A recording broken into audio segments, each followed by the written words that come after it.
the video. Yeah. So, okay, so we're covering our fourth learning objective. We've covered three already.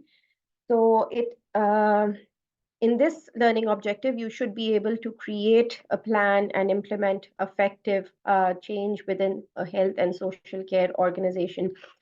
So there are different plans. How do you create a plan? We'll talk about this. And how are you implementing effective change?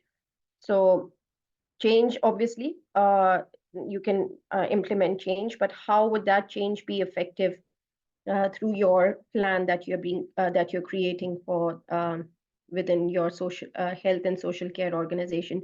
So you should be able to create a plan and implement effective change within the health and social care organization. So we'll talk about a bit about how do you create a plan and how do you implement effective change. So what are the processes? So the first is whenever you're doing anything, it's defining objectives. So what is your objective? If you want to, if you wanting to make a change, what is that you're wanting to achieve by making that change? So you're identifying the need for change. So you're doing a needs assessment. And here you're clearly saying, why is this change necessary? Because obviously, if you don't make that change, what is going to happen otherwise? So you can include addressing quality issues. You can have anything in this.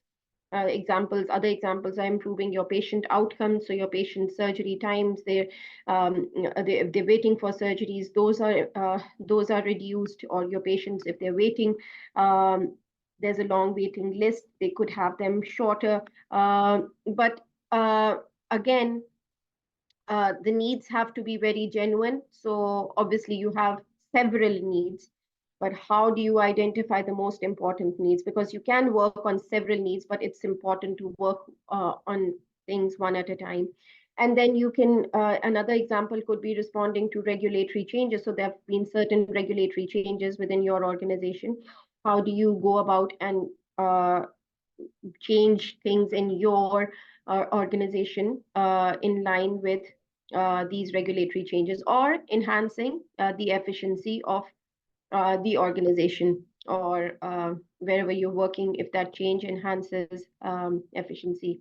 So that would be your need for change. So you don't have a system that is very efficiently working, or if you have it, you're enhancing it further. And then you have certain goals that you want to achieve. So you've identified your need, you've done a needs assessment, and then you're identifying certain goals or certain objectives. These can be SMART goals. So your goals that you're wanting to achieve, they should be specific. So you're going towards only one goal that you're achieving, or you're specifying that goal that you're achieving. It should be measurable. So how would you measure that you've achieved your goal, or you haven't achieved your goal? Both ways. It should be achievable. Again, we aim for very high things, but is it achievable really? So that gives you, if it's achieved in the SMART goals, that bit is cleared. Is it relevant?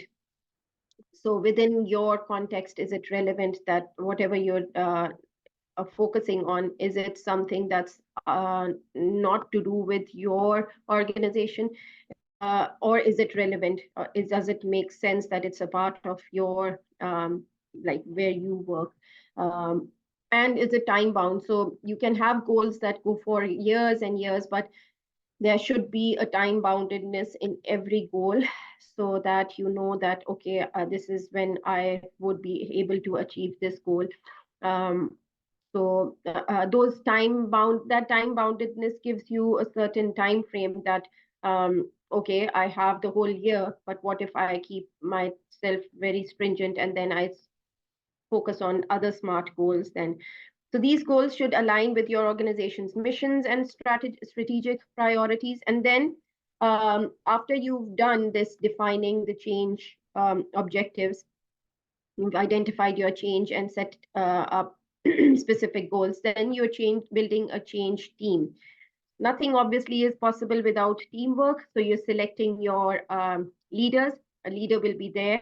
Um, and because that leader is a part of your organization, you don't have to train that leader. That leader actually knows what the pitfalls are and where is change required and it's most necessary. And they'll know how to drive the system.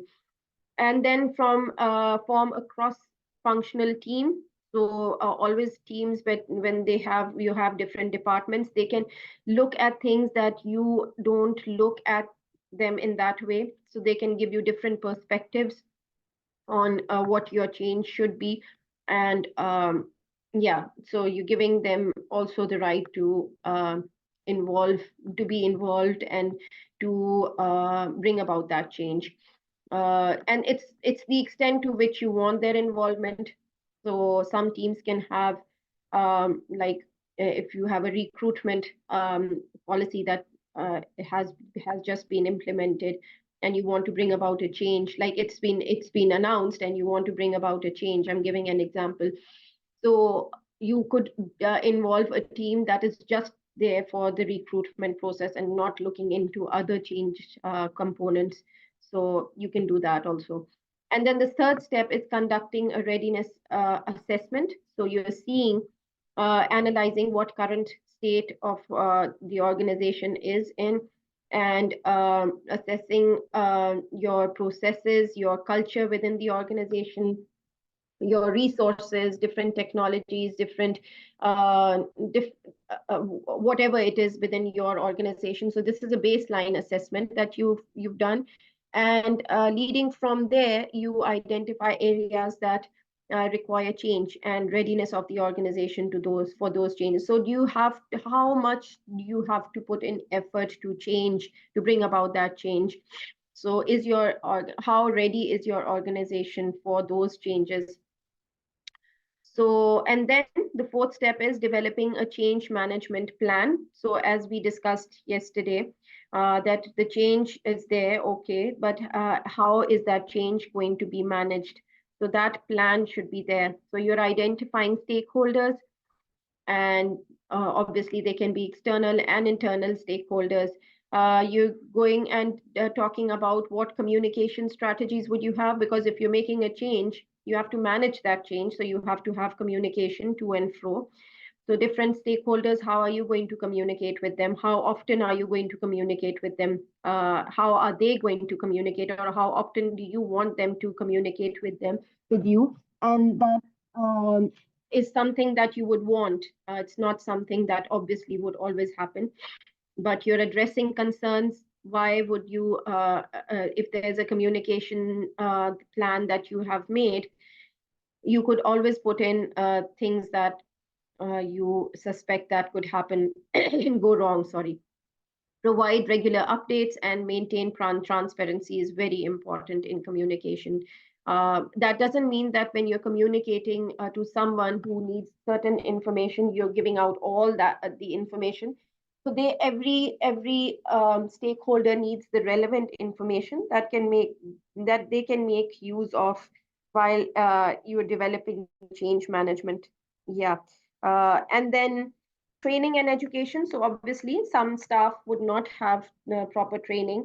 So you should ensure that they have their training or their plans for training in hand. You could develop training manuals, materials also could be there. You could use different training strategies. So obviously, if there's a staff member who's very good in as a first aider, no, let's say that they're very good at um, uh, they're very good receptionists, for instance. How do you train them to be better? And then again, improving on that training. So you're giving them different refreshers, you're giving them first aid courses to follow, trainings on BLS could be followed, anything that comes to your mind.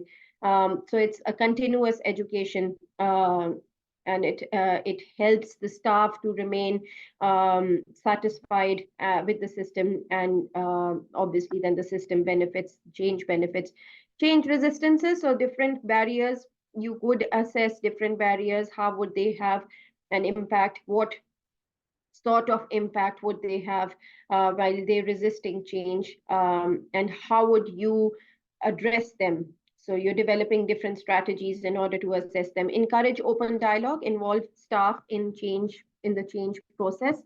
And then resources, how are these resources allocated? So necessary resources include budget, staff, technology, obviously man, money, material, all of them, they're a part of resources. How are you allocating them wherever they are needed?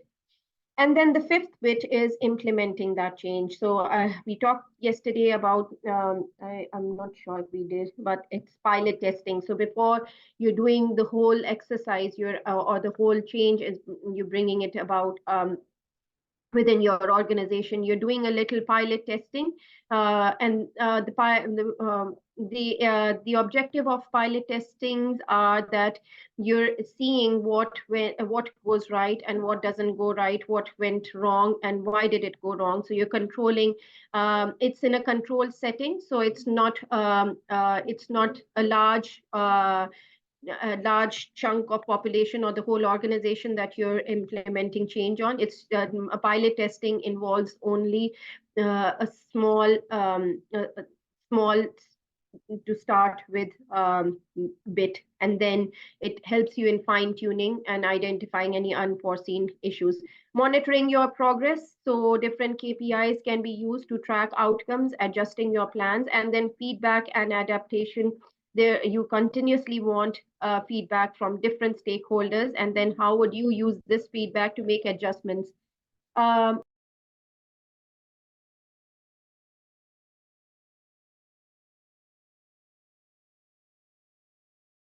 Yeah, sorry for that. And then the next bit is obviously the steps, or step 6, where you'll evaluate, and you'll then see, after you've done your checking whether of your pilot testing, obviously you're evaluating, and sorry for this.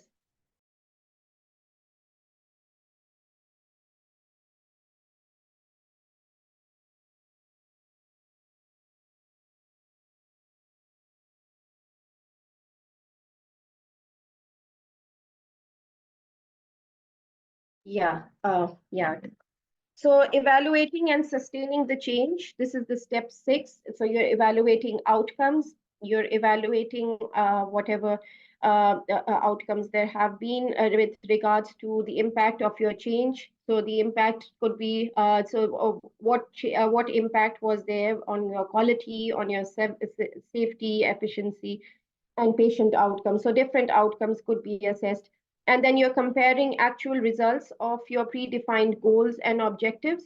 And then you're celebrating success. So whatever happens well, you're always going to celebrate it so that you know that you've achieved this milestone, and wherever you want to recognize the efforts of the staff and the team that should be there. So that gives them a reason to value themselves. And then sustainability, there should be plans to make this long term. If the change has happened and it's brought about a good impact, you should always want to have it as a sustainable thing. And then continuous improvement. So you're establishing a culture of CQI, continuous quality improvement, or continuous improvement in if there's been a change, it's been a positive thing. How do you go about and make it continuous? Encouraging your ongoing assessment and refinement of processes to further enhance the service provision. So, and then the 7th will be communicate these results. Again, whatever happened, there are different stakeholders who were involved. You've had a good outcome. Now, how do you share those outcomes? So you share, and with whom do you share whatever you've to share? You could have certain pitfalls also within your the change that you wanted to implement. So you're going to document whatever you've learned from the lesson, from whatever happened. So once that's documented, that gives you a good way of saying that this is the change that we meant to have, and this is what the pitfall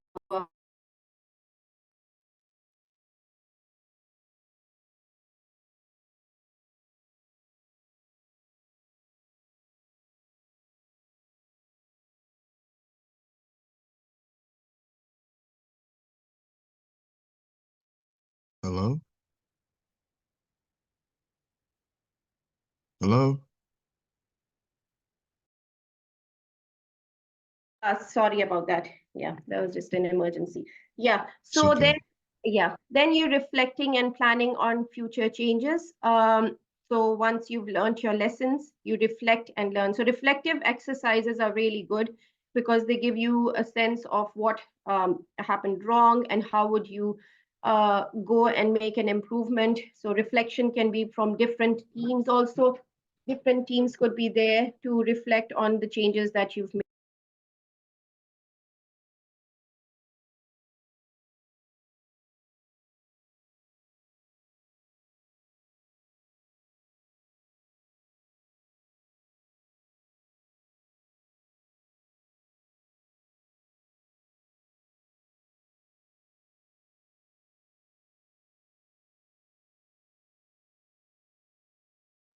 Yeah, all sorted.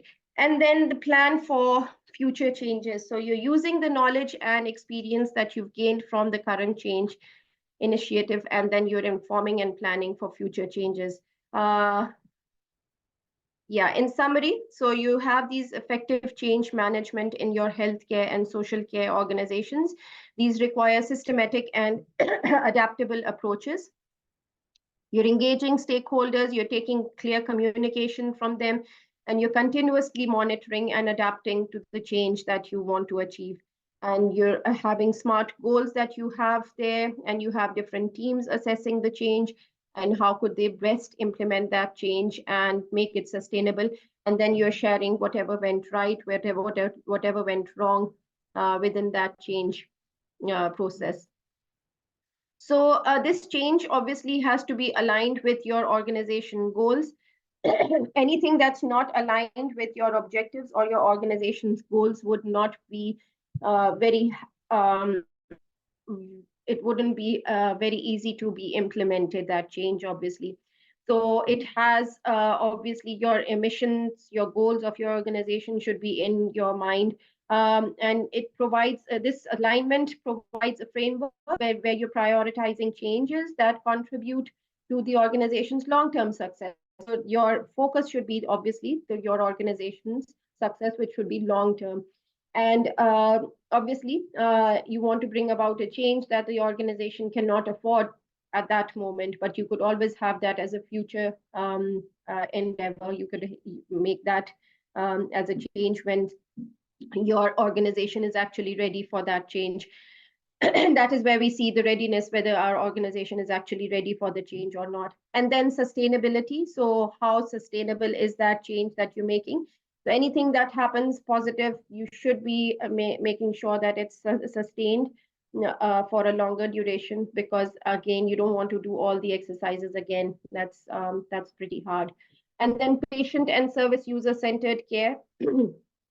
Always make it very patient centered, very service user centered, because this is how because they're a part of your change, they're part of your stakeholders. So effective change management, it would ensure that their perspectives and needs have also been central in your change process. So effective change management would improve your continuous quality within your system, supports organizations in adapting to evolving challenges. So obviously you have different challenges that not going to be a smooth sailing. So when you're embracing change, it's going to be hard, but then you have all the ways where you can start from scratch and then do an assessment. You're not going full on in implementing that change. You're going step by step in bits in order to bring about that change. And you have different teams that are working there. You have different stakeholders. You have different experts who are there to help you in making that change. So you're not on your own. Assessing and selecting relevant tools and techniques. How would you assess and select these tools and techniques? And then again, to implement and manage change. So the most important tools, we'll talk about these assessments now. And then so there's project management software. and then their change plan. So within the project management software, you have highly relevant things for complex change initiatives. So if you have that software available, you could bring about that change. Again, you need staff that is well equipped with it, well trained in these softwares. So this project management software helps in planning, scheduling, and tracking progress. Provides us, so it's something that you have several timelines on, and it helps you in assessing where you are, making smart goals, and seeing where you're following, where you're lagging behind. You have Microsoft Project, you have Asana, you have Trello. Trello is a very good way of you have several projects in line, and what's the task that you have to do on different projects, what's remaining, what is what are the different teams that are working on different projects, and what are their objectives. So it's all to do with improving quality and making that change sustainable. Change management plans, that's the second bit. So it's essential for all change initiatives. So you outline objectives through it. You have different strategies. You have different timelines and responsibilities for managing change. And then it's customized change management.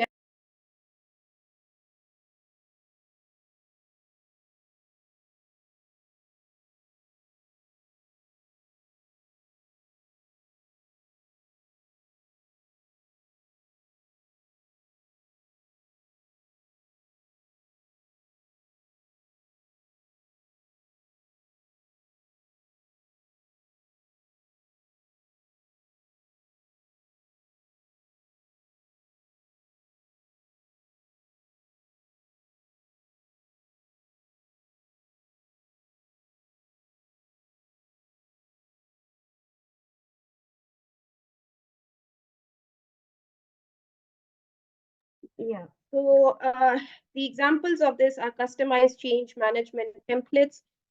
Here you have an outline of objectives, strategies, timelines, responsibility for managing changes, and then communication plans, stakeholder analysis. This is very important. So what you have in hand? So what is who are you communicating? And how regular do you want those communications to happen? So you have communication matrix templates that you can use. These are for ensuring that you have transparency and stakeholder engagement is there. It specifies when communication occur, and addressing any concerns and sharing any needs that you have. And then you have stakeholder analysis too. So because you have several stakeholders you're bringing about change, you have stakeholders within your organization and teams are working on the change. You have a stakeholder map template that you can use, which identifies key stakeholders, their interests, their influences, and their level of support. Training and education material, as I said, CPs are very important. Customized training modules could be developed. This is for training. You're breaking up a little bit. Okay. I'll just fix this up. It's okay now. Still a bit unclear. I think that's a bit better. That's better. Thank you. Yeah, thank you. Thank you. So this is very crucial when staff require new knowledge and skills. As I said to you, that you would have a staff members who were trained in a certain in a certain domain or a certain like for instance, if I'm talking about myself, I'm a first aider also. So because I deal with students, I teach online, but I teach face to face also. So if there's a first aid or an emergency situation, I'm there to deal with it if I have students on board. So you can develop training programs. This only adds to your staff strength of your staff. So you could have, so let's say one staff member having different hats on. So you can prepare different customized training modules, obviously, for different staff members.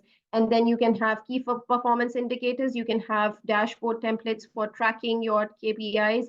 This is very important in tracking progress and outcomes. It identifies specific metrics to measure the impact of the change initiative. And then you have process mapping and flow charts, which are done through mapping softwares. So this is very helpful again. You might not have to want to use all of these, but some of these are very relevant when you're bringing about change. So this process mapping and flow charts, they actually give you a clear um, visual thing that you can see that how your change, you have your goals identified and how you're going about making that change, and what is it that's what's lagging behind, and what are the barriers, and how would you deal with them. So yeah, you're assessing inefficiencies also, so they're identified there. And then you have change resistance management tools. So you have, for example, you have resistance assessment and mitigation frameworks. This is vital for addressing resistance that comes from various stakeholders. So obviously, you'll engage staff in the change process. You'll identify, first of all, identify the sources of resistance. And then what strategies would you propose to address these resistances, and then engage your staff in the change process. Simulation, and we talked about simulation a bit yesterday. Simulation is very helpful. So it's a simulation and modeling software specific to healthcare, because it's hard to work in real life. So you simulate those instances and then you give examples.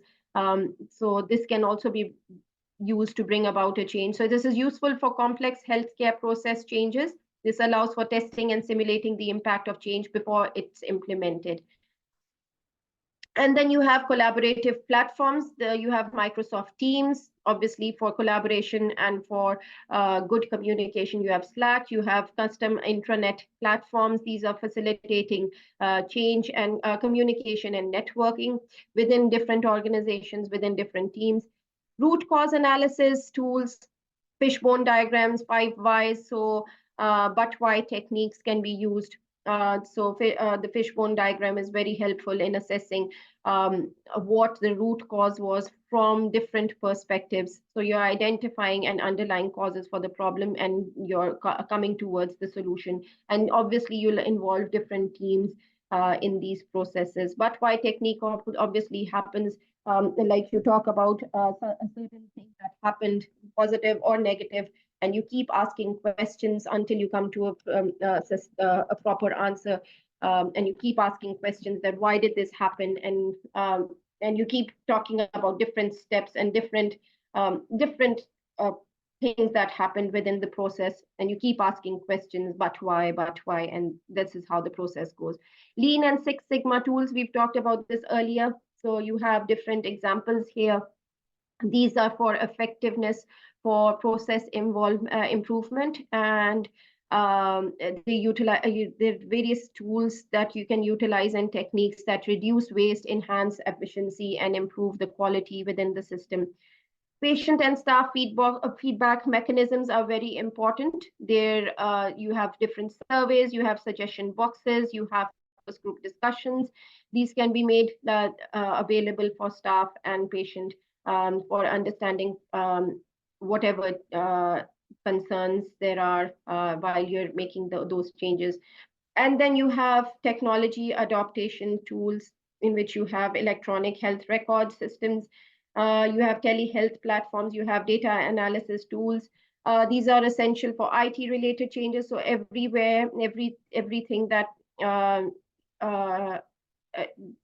like the IT does things that humans cannot do. So it makes your life easier to adapt to these new technologies. And then you have cultural assessment and change tools. You have the organizational culture assessment surveys. So if you're bringing a change, you're assessing the culture. So it's important for changes, and they impact the organizational culture. Here you're assessing the current culture, identifying what desired cultural changes you aspire to make or you want to make, and support cultural transformation. So when you're selecting tools and techniques, you'll always consider factors like complexity of change. So if your change is too complex, what barriers would you have? Your organizational culture would be a barrier, and what resources you have. And then you can tailor make your choices from the list that you have. And your goals can also be changed according to what resources you have. So you have an integrated approach, which involves different tools that you're using and techniques that will help you to effectively manage change and achieve your desired outcomes. Any questions from this presentation? No, it's very clear. Yeah, I'm so sorry for the disturbance in between. That's okay. Yeah, thank you for understanding. I'll just start sharing the last presentation, if that's okay.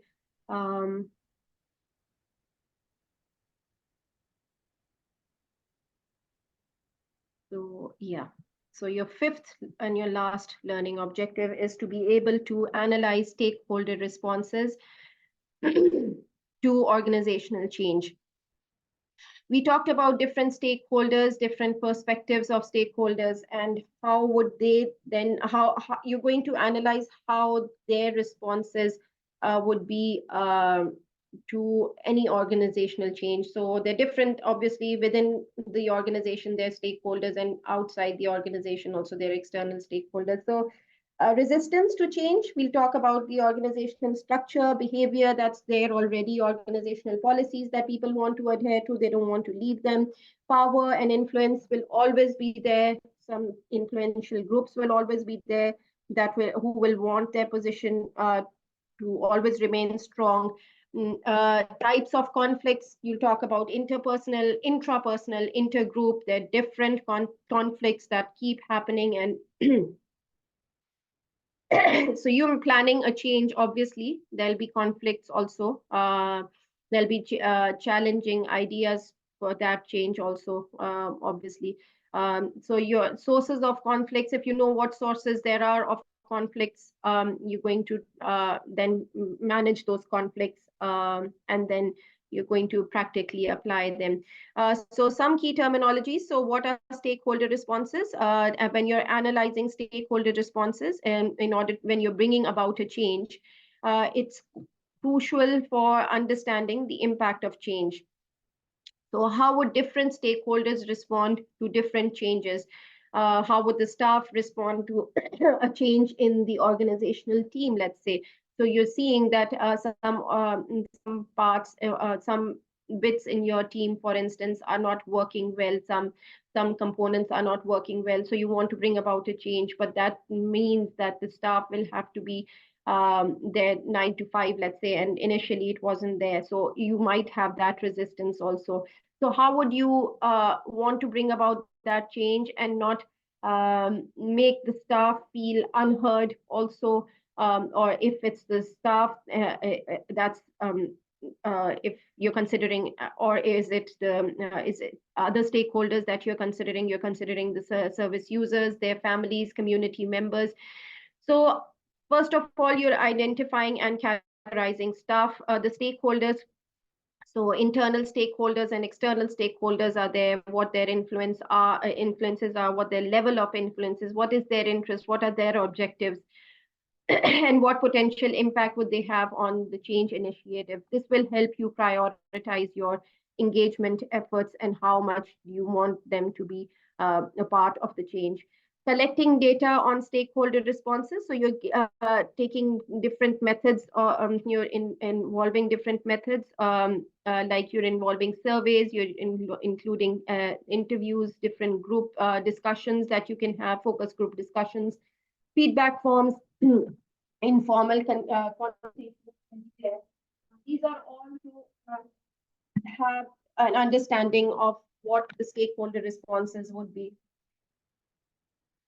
And you're ensuring that this data collection process is very transparent, it's confidential, sensitive to concerns, and the preferences of the stakeholders should be there. Then you're analyzing qualitative and quantitative data. Obviously, when you've collected this data, some will be qualitative in the form of focus group discussions, some will be feedback forms that would be quantitative. So you're analyzing this data. And then obviously you have open-ended questions. When you have qualitative data, you have narratives, you have themes. Quantitative data has numbers. So you have numbers, means, median, modes in them. Then you're assessing the attitudes and sentiments of expressed by different stakeholders. So this is beyond your analysis. What is their response to change? Are they resistant to change, showing resistance to change, and what is the reason behind these attitudes? You're identifying different fears that they have, different expectations. So these are very important to assess while you're making those changes. Identify certain patterns. So these patterns will always be there, more or less, when you're making any change. So you're analyzing the data to understand if there are common themes or issues that emerge across the stakeholder groups. So these themes will be there and when you're making other changes also, because changes have to happen and they're a continuous process. So if you know what what the resistance is coming from, you actually then know it in the future also, that these are the glitches and this is how you have to deal with them. Consider consider cultural and diversity factors. So there are stakeholders that have different backgrounds. Consider the socio-economic background, the cultural, and the religious backgrounds, and the sensitive issues that are there when you're making changes. So you're going to analyze what those issues are and how those would impact your change. Identify key concerns and challenges. So what are the key concerns that have been raised by the stakeholders? These may be because of they may stem from different fears, different expectations. So what is their major concern or challenge that the change that you're proposing would bring in their lives? Prioritize these concerns so they're based on their potential impact on the change initiative. So they might have job security as their main concern or their main challenge or their main priority. You're going to prioritize that when you're bringing about that change. Evaluate levels of engagement. So of the stakeholder, are the stakeholders actively participating? Are they discussing? Are they disengaged? So disengaged stakeholders obviously do not have anything to do. They don't have any very big stakes in the change process, so they'll be obviously disengaged. And consider whether the stakeholders that are involved in decision making processes are they really related to are they really involved or not within the change process. So if they're not involved and they're disengaged, then you need to know the reasons and you have to address their concerns. Obviously, whatever their concerns are, you're addressing them and working on them. So monitoring changes in sentiments. Again, this is again related to stakeholder sentiments. So you're monitoring on a continuous basis. You're seeing it initially, and then you're monitoring it on a regular basis, and you're adjusting your engagement and communication strategies. This is based on evolving the changes that happen, and there are the changes that are constant, and then there is a constant change in the stakeholder responses. Engage in ongoing dialogue so that the communication should be to and fro constantly. Document and share your findings. That is very important whenever you have multiple stakeholders. Adjusting your plan, your change plan. So you might have to make different adjustments based on your stakeholder responses. This is why you analyze this data initially. So we can watch this video later on. So you're assessing possible risks associated with an organization's change process. So you're seeing resistance from staff. What is the risk that this resistance would have, and how would you mitigate this? How would you deal with this resistance from the staff?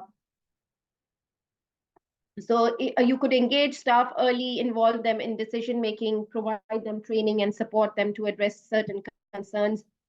You have patient and service user impact. So they may not be happy with the change that's happened, and this may disrupt your service delivery. It might change their plans. It's not in line with their plans. It makes things difficult for them in any way. And they're not satisfied. So you're prioritizing patient safety, you're involving patients in the change process and making clear communication beforehand that you're making this change. Budget overruns is always a concern. How are you going to deal with that? You're allocated budget, but then you're monitoring on a regular basis, and conducting financial planning, regular monitoring expenditures, and adjusting the budget if it's required. There are different technological advances that you have. You're implementing new technologies that may lead to technical issues. Sometimes you may have downtimes, but how would you mitigate this is by performing comprehensive testing. Pilot testing is there. You're providing staff with proper training, and you have different contingency plans if you have technical difficulties, staff shortages. So you've trained your staff, and then you have staff leaving. How would you deal with that? So in the change process, so you're developing a staffing plan. You have different timelines. You have different timetables that are there. You're training other employees as well, so that if there's a staff shortage, then you have another person. For instance, as I said, if I'm a first aider, I can teach as well as if there's a first aider who's missing or who's not there, who's on annual leave, let's say, I'm there available to ensure continuity of critical roles. Change fatigue, obviously, if an organization has frequent changes, the staff might not like it, and then you carefully plan the timing of changes, communicate what is their necessity, and provide support to staff in different ways. Regulatory compliance issues, so changes, they lead to non-compliance with healthcare or social care regulations at times, inadvertently. So you conduct regular compliance assessments, involve compliance experts, and adapt the change plan as necessary. Data privacy, data protection should always be there. So there may be concerns. You may have data collection, you have shortage. How are you going to store that data? Shared some data, and they might have privacy or some confidential issues there. So you're ensuring that you're handling the data with the privacy regulations and communicate transparently about data use. Cultural resistance will always be there. So within your organization, there are always be cultural resistances. How would you mitigate them? You'll address different cultural issues, align the change with organization values, and engage cultural change champions. Stakeholder discontent. You have different stakeholders. If they show discontent that is there with the change, you would engage them early, listen to their feedback, and take surveys from them, and then assess what happened, why were they concerned, and what can you do to mitigate those concerns. Unforeseen external events are always there. So you develop contingency plans to respond to external events and adapt to the change. So you have communication breakdown that could happen. So for this, you have to establish clear and regular communication channels. You test those new communication channels, and you ensure that there's consistent to and fro communication. Project management issues. There could be project management that could be missing deadlines. There may be inefficiencies. So you're using established project management methods, assigning a dedicated project manager just for this process, and then regularly reviewing project progress. And then there's disruption of collaborative partnership. Your partnerships could be disrupted. You might not have the partnerships there again. On a continuous basis, you maintain open communication with partners, involve them in all change processes.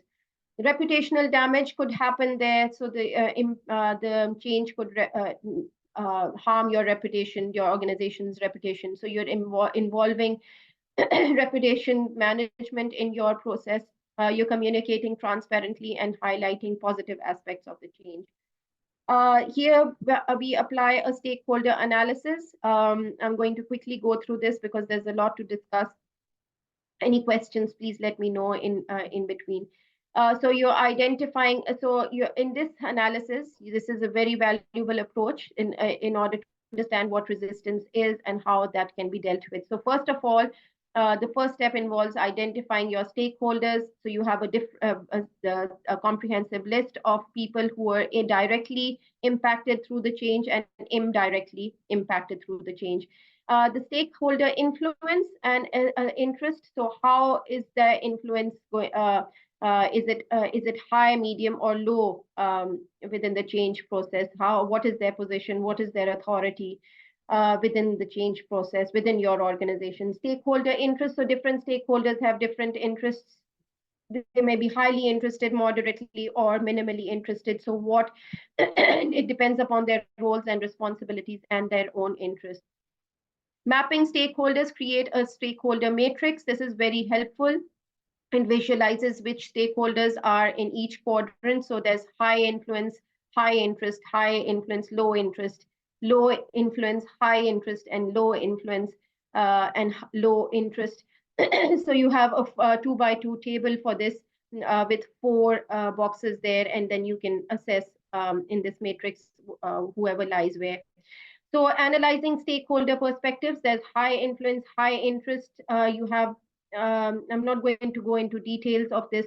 So these, when you're analyzing on a 2x2 table, your stakeholders are the key players in the change process. You're engaging them actively, involving them in decision making and addressing their concerns positively. This is when they have high influence and high interest. I'll talk about the last one. The ones in between are quite similar. So low influence and low interest, these stakeholders they're less likely to resist or impact the change significantly because they have low influence and they have low interest. Keep them informed, however, to maintain transparency, but prioritize resources elsewhere instead. Understanding potential resistance is the fifth step. So you're understanding what potential resistance are there from high influences and high interest, or from high influences and low interest quadrants. So whatever fears there are, whatever expectations or objections there are, that may lead to resistance to the change. Developing mitigation strategies. List of stakeholders. Sorry, I can't hear anything you're saying. Yeah. So when you have when you've analyzed who the stakeholders are and what their interests are and what their levels of whatever their resistance are, the levels of resistance are. So then you're developing different ways how to deal with those changes. So you're tailoring communication and engagement according to the stakeholders or their groups. You're involving stakeholders in a continuous process. This gives them access to important information and they feel that they are being heard. Provide support and training to the stakeholders who face challenges with regards to the change, and this ensures that they have the necessary resources and skills. Address concerns proactively, so you have feedbacks, you have different ways of assessing different concerns. So you're acting proactively instead of waiting for all the change to be implemented and then act. That is not the way. So you're demonstrating that their whatever feedback they've given, that is valued. So monitor and adapt. So you're monitoring on a continuous basis and you're making changes in your change process according to whatever their concerns are. Then you're critically appraising relevant strategies in order to manage resistance to change in organizations. So how would you do that? So, if we talk about clear communication, you talk about strength and weakness. So obviously, it's very important to have clear to and fro communication. So communication alone may not address deeper concerns or fears. So you have different ways of communicating or different ways of expressing these fears especially if change is significant or perceived negatively. Engagement and involvement is very important. It involves when you're involving stakeholders in the change process, it can give them ownership and commitment, but it is time consuming, and you're not going to allow all stakeholders to be involved at the same level as you expect others to be involved. Education and training is very important. CPDs are very important. Again, they're very resource constraining. They may not address emotional or cultural aspects of resistance, and the effectiveness of training can vary. So you're achieving for high goals, but sometimes that might not be achieved. Change champions, if you have them, you're designating change champions or change agents. They can help you and motivate you in making your changes, but when you're relying solely on a few individuals, this can create dependency. So if they leave, the system will not work, and you're that's an inbuilt thing. Resistance identification and addressing concerns, it's very important, because you have a list of whatever can prevent change, and then the weakness is it's not possible to address all concerns. Some resistance will still persist. Gradual implementation is very important. You're not giving a sudden change, you're giving it gradually, but it may prolong the implementation process, so you should be ready for that. Feedback mechanisms are very important. The weakness is that they may not capture all perspectives. Some people might not want to give feedback because of being the fear of being not anonymized. So you should be careful about that.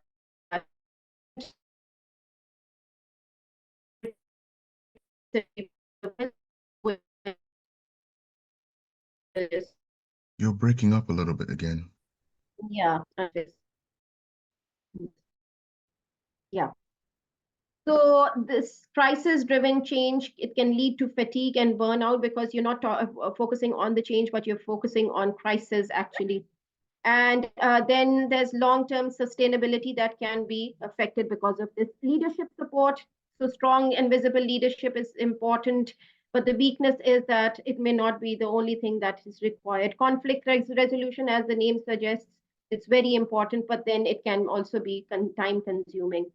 And might not resolve all your issues. Customized approaches, again, they require more resources, but they're very important in tailoring your changes. Celebrating small wins are very important, but they may not address deeper resistance issues. So you're celebrating a whole, but you're not dealing with the deeper issues that still persist there. Organizational change, culture change, that's there. It's complex, it's time consuming, may face resistance itself. So you may want to address those changes.